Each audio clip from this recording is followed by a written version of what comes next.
Hello, welcome to a reading from the Bible of Matthew chapter 7.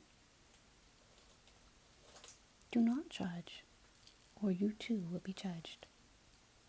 For in the same way you judge others, you will be judged, and with the measure you use, it will be measured to you. Why do you look at the speck of sawdust in your brother's eye, and pay no attention to the plank in your own eye? How can you say to your brother, "Let me take the speck out of your eye," when all the time there is a plank in your own eye?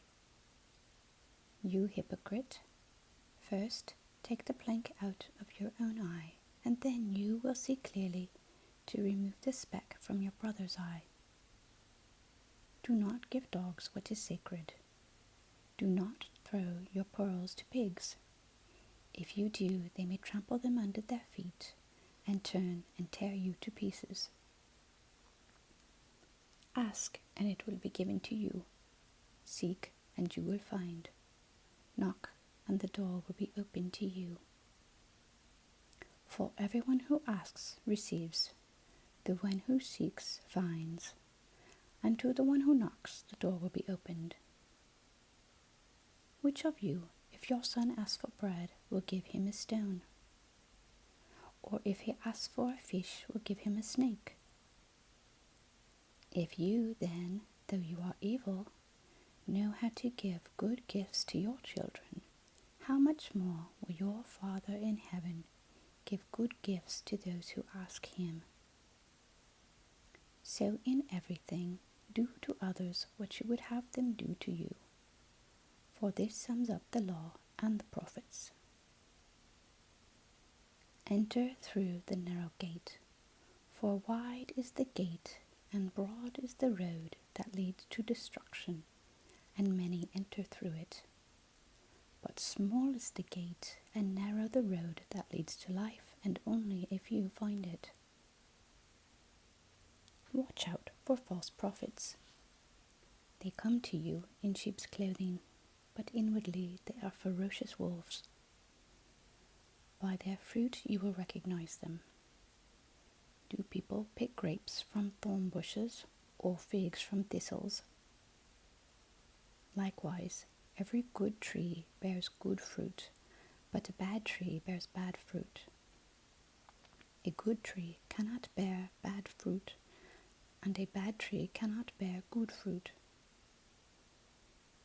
Every tree that does not bear good fruit is cut down and thrown into the fire.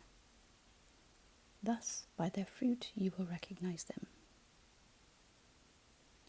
Not everyone who says to me, "Lord, Lord," will enter the kingdom of heaven, but only the one who does the will of my Father who is in heaven. Many will say to me on that day, "Lord, Lord, did we not prophesy in your name, and in your name drive out demons, and in your name perform many miracles?" Then I will tell them plainly, "I never knew you. Away from me, you evildoers." Therefore, everyone who hears these words of mine and puts them into practice is like a wise man who built his house on the rock. The rain came down, the streams rose, and the winds blew and beat against that house, yet it did not fall, because it had its foundation on the rock. But everyone who hears these words of mine and does not put them into practice is like a foolish man who built his house on sand. The rain came down, the streams rose, and the winds blew and beat against that house, and it fell with a great crash. When Jesus had finished saying these things, the crowds were amazed at his teaching, because he taught as one who had authority, and not as their teachers of the law. Amen. Thank you for listening.